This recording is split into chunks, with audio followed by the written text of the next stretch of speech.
لا ما عاد يرعبني ظلم يهددني لا شيء أخسره لا لا مهما يطول الدرب فالحق معه.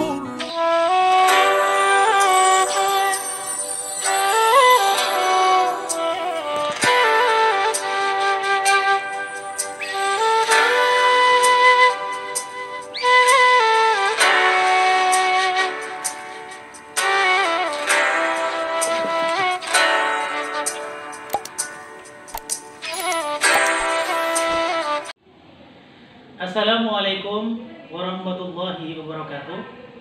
Selamat datang di SD Al-Azhar Medan.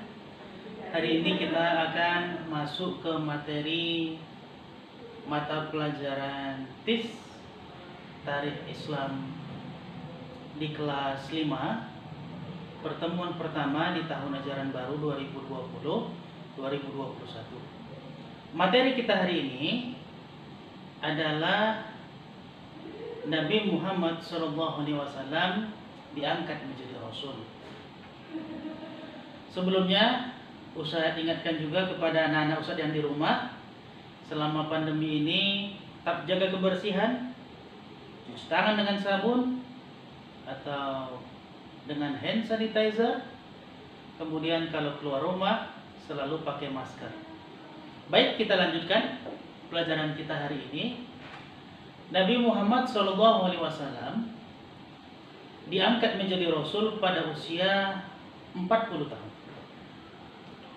Tepatnya ketika Nabi Muhammad SAW bertahanus atau berdiam diri di Gua Hira.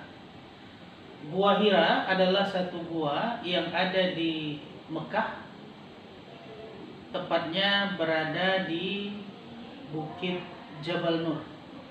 Jadi nama guanya Gua Hira, kemudian bukitnya namanya Jabal Nur.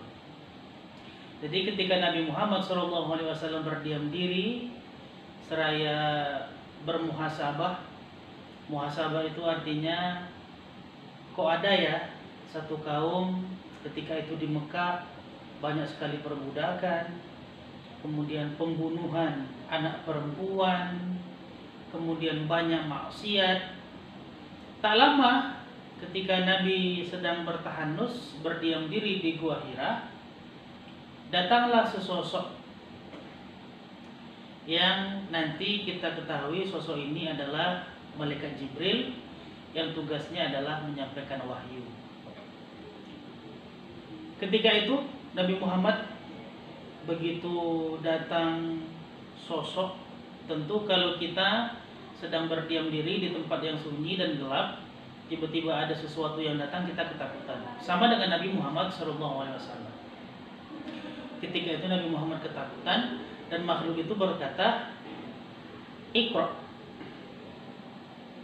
Iqra dalam bahasa Arab artinya bacalah. Iqra kedua kali Malaikat Jibril berkata kepada Nabi Muhammad.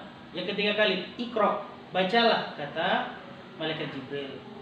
Kemudian Nabi Muhammad mengatakan, Ma'ana biqori, aku tidak bisa baca. Malaikat Jibril membacakan surah Al-Alaq ayat 1-5. Iqra bismi rabbikal ladzi khalaq, khalaqal insana min 'alaq. Iqra wa rabbukal akram, alladzi 'allama bil qalam, 'allamal insana ma lam ya'lam. Begitu mendengarkan wahyu pertama turun, Nabi Muhammad kedinginan, menggigil. Kemudian Nabi Muhammad turun dari Gua Hira, menusuri Jabal Nur, kemudian pulang ke rumahnya. Begitu sampai di rumah, kata Nabi Muhammad kepada istri beliau Siti Khadijah, Zammiluni ya Khadijah, zammiluni, selimuti aku wahai Khadijah, selimuti aku.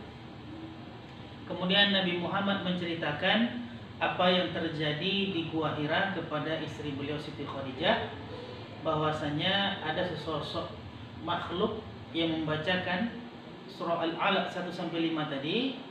Kemudian Siti Khadijah keesokan harinya mendatangi pamannya, seorang pendeta Nasrani bernama Waraqah bin Naufal. Kemudian Waraqah bin Naufal mengatakan dari tanda-tanda yang terjadi tadi bahwasanya Muhammad SAW adalah nabi berikutnya atau nabi terakhir. Barangkali inilah kisah singkat bagaimana peristiwa Nabi Muhammad SAW diangkat menjadi Nabi Allah di usia 40 tahun. Semoga apa yang Ustaz sampaikan tadi tentang bagaimana sejarah Nabi Muhammad diangkat menjadi Rasul di usia 40 tahun dapat dipahami bersama. Terima kasih atas perhatian anak-anak Ustaz sekalian. Sekali lagi Ustaz ingatkan, jaga kesehatan, rajin melaksanakan ibadah di rumah, membantu orang tua, dan kalaupun harus keluar rumah selalu menggunakan masker. Demikianlah yang bisa Ustaz sampaikan. Akhirul kalam. Assalamualaikum warahmatullahi wabarakatuh.